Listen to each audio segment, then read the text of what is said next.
As coisas secretas pertencem ao Senhor, nosso Deus, mas as reveladas são para nós e para nossos filhos para sempre, para que possamos cumprir todas as palavras desta lei. Isaías 55, versos 8 e 9. Pois os meus pensamentos não são os vossos pensamentos, nem os vossos caminhos são os meus caminhos, diz o Senhor. Porque assim como os céus são mais altos do que a terra, assim são os meus caminhos mais altos do que os vossos caminhos, e os meus pensamentos mais altos do que os vossos pensamentos. Para começar este sermão, é imperativo que compreendamos esses dois versículos. A compreensão e os planos de Deus estão além da compreensão humana. Deus não é um homem glorificado. Ele não está ligeiramente acima dos humanos. Ele está muito além dos nossos pensamentos mais selvagens, muito além da nossa compreensão humana. Nossas mentes, em sua busca por entendimento, são como crianças brincando na margem de um mar infinito, incapazes de sondar suas profundezas. Nossas mentes humanas lutam para compreender a eternidade. Como diabos vamos compreender plenamente um ser que existiu na eternidade passada? E esta é uma pergunta que quero fazer ao Senhor no céu. Deus, o que você fez na eternidade passada antes que houvesse um único anjo? Deus estava lá antes da criação, antes dos céus e da terra, antes das estrelas, da lua e de todos os outros planetas. Deus estava lá. Deus está muito, muito, muito acima de nós. Deus não precisa de um lugar. Ele não precisa de um planeta. Ele não precisa de oxigênio para respirar. Ele não precisa da criação. No entanto, ele existiu de eternidade a eternidade, de era a era. Você precisa de um lugar. Você precisa de um planeta para viver. Você precisa de oxigênio para respirar. Você precisa da criação para viver. Porque os meus caminhos não são os vossos caminhos, diz o Senhor. Mas pela graça de Deus, se você recebeu o dom gratuito da salvação e seus pecados foram perdoados, chegará o dia em que você dará seu último suspiro nesta terra, e Deus lhe dará um novo corpo glorioso, e você será elevado à altura gloriosa onde ele está, na própria presença de Deus, onde poderá vê-lo em toda a sua glória, em toda a sua majestade. Agora, no corpo que você tem, feito do pó, se você visse Deus em toda a sua glória, seu espírito sairia do seu corpo mais rápido do que você pode piscar. A Bíblia nos diz que nenhum homem viu a Deus e viveu. Nenhum único homem viu a Deus e viveu, pois este corpo humano não pode suportar tamanha glória. Este corpo humano, com todo o seu pecado e corrupção, não pode suportar a visão de tamanha santidade, pureza e glória. Mas um dia, pela graça de Deus, você dará seu último suspiro nesta terra, e Deus o elevará à sua presença, onde você poderá vê-lo. E você não precisará mais deste mundo para viver. Você não precisará mais de ar para respirar. Você será capaz de ver o Todo-Poderoso Deus. Agora, um dos maiores erros que cristãos e seres humanos cometem é acreditar que Deus é um homem. Ele não é. É verdade que a Bíblia fala da mente de Deus, mas isso é apenas para ilustrar às nossas mentes humanas que Deus é a própria inteligência. É verdade, é claro que a Bíblia fala sobre as mãos de Deus, mas isso é apenas uma maneira de transmitir às nossas mentes que Ele é poderoso. É verdade que a Bíblia fala sobre seus ouvidos, mas isso é apenas a forma da Bíblia de transmitir às nossas mentes simples que Deus ouve. É verdade que a Bíblia fala sobre os olhos do Senhor, mas isso é apenas para a Bíblia ilustrar para nós que Deus vê tudo em todos os lugares, ao mesmo tempo. É verdade de fato que a Bíblia fala sobre a boca do Senhor, mas isso é apenas para ilustrar às nossas mentes simples que Deus fala. E porque a Bíblia usa essas palavras para transmitir o fato de que Deus vê tudo, ouve tudo e é poderoso, as pessoas cometem o erro de ver Deus como um homem. Não, a Bíblia nos revela claramente que Deus é um espírito. Ele é um espírito real, um espírito que você pode conhecer, um espírito que você pode amar e se aproximar. Deus não é um isso, Ele não é uma coisa. Ele é um espírito pessoal. Ele é alguém, não no sentido de ser um homem. Não, Ele é alguém no sentido de que pecadores ímpios, que merecem o inferno, podem conhecê-lo e chamá-lo de Pai. Pecadores ímpios podem conhecê-lo e ter seus pecados perdoados.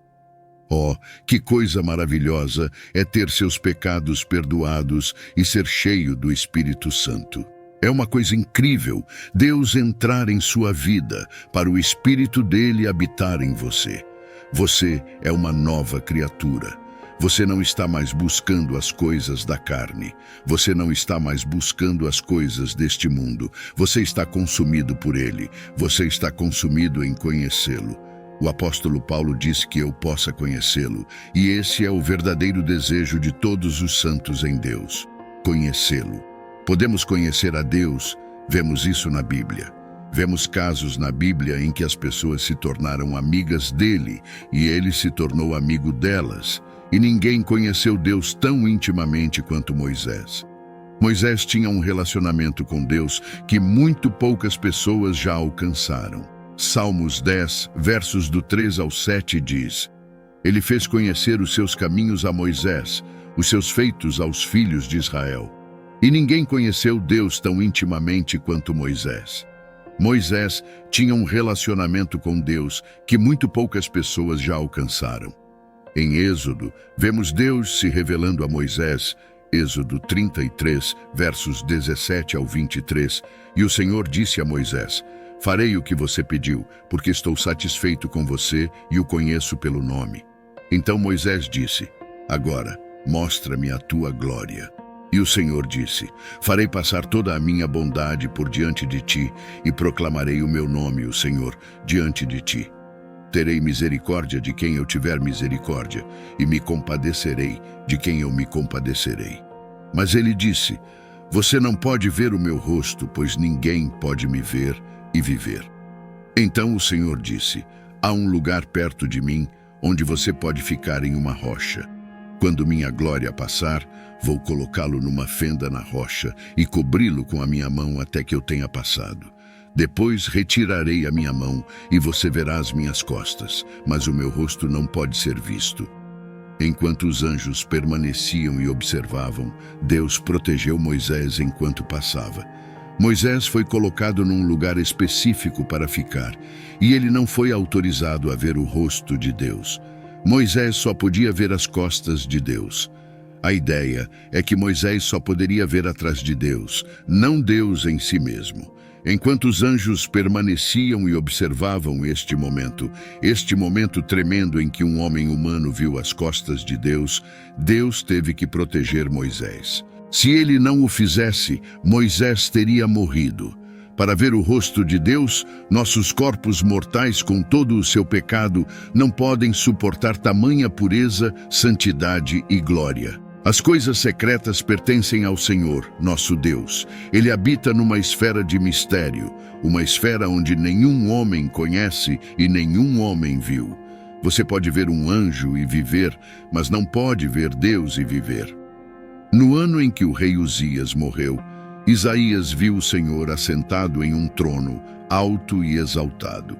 Apenas um vislumbre da glória de Deus fez Isaías lamentar seus próprios pecados e indignidade. João experimentou um pouco da glória de Deus e caiu aos pés de Jesus como um homem morto. Paulo experimentou a glória de Deus no caminho de Damasco e também na experiência descrita em 2 Coríntios 12, verso 2. Foi uma experiência tão incrível que ele mal podia descrever.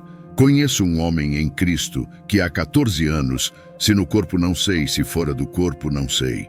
Deus o sabe, tal foi arrebatado até o terceiro céu. E quando Moisés desceu do Monte Sinai, seu rosto resplandeceu.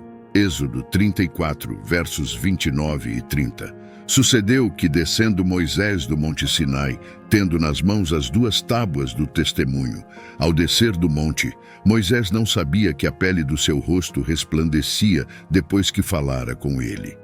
Olhando, pois, Arão e todos os filhos de Israel para Moisés, eis que a pele do seu rosto resplandecia, pelo que temeram aproximar-se dele. O encontro de Moisés com Deus o transformou fisicamente. O encontro de Moisés resultou em seu rosto brilhando tanto que tanto os líderes quanto o povo de Israel temeram se aproximar dele. Seu rosto brilhava tanto que ele teve que colocar um véu diante dele. O incrível é que Moisés nem percebeu o que havia acontecido com seu rosto. Moisés era um homem humilde e manso, mas ele experimentou Deus de uma maneira que nenhuma outra pessoa experimentou. Humildade e mansidão o levarão longe com Deus. De fato, a essência de nossa compreensão de Deus depende da realização de que Ele transcende nossas limitações humanas. A Bíblia, em sua sabedoria poética e profunda, utiliza atributos humanos para descrever o divino, mas isso é apenas uma ponte linguística para nos ajudar a atravessar para o reino espiritual. Essa linguagem antropomórfica não é uma representação literal da natureza de Deus, mas uma ferramenta para auxiliar nossas mentes finitas a compreenderem o infinito.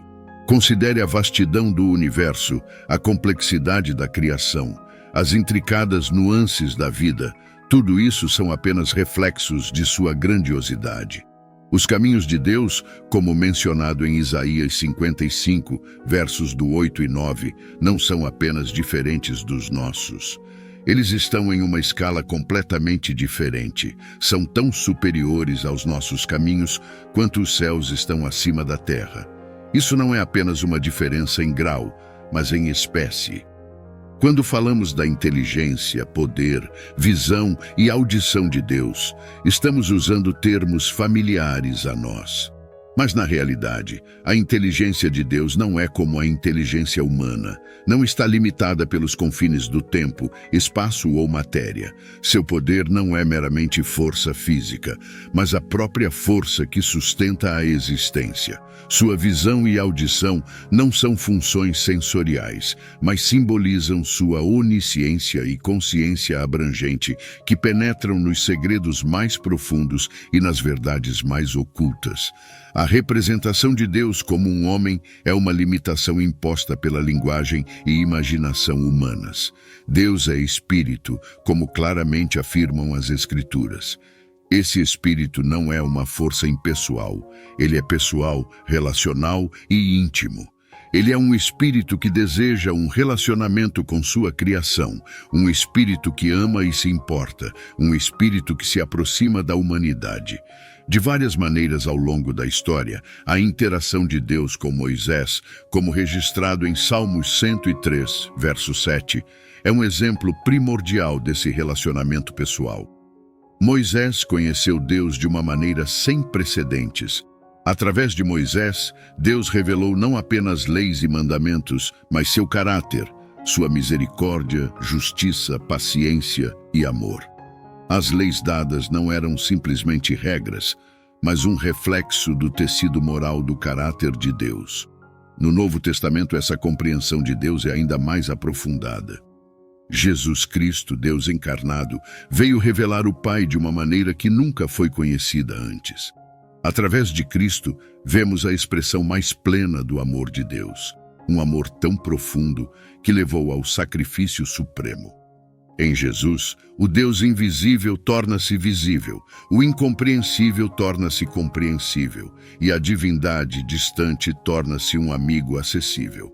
O anseio do apóstolo Paulo por conhecer a Cristo é o anseio por conhecer a Deus mais profundamente. É uma jornada de conhecer sobre Deus para conhecer Deus pessoal e intimamente. Essa jornada não é apenas para os espiritualmente elite, mas para todo crente. É uma jornada para o coração de Deus, onde descobrimos sua natureza, seus desejos e seu propósito para nossas vidas.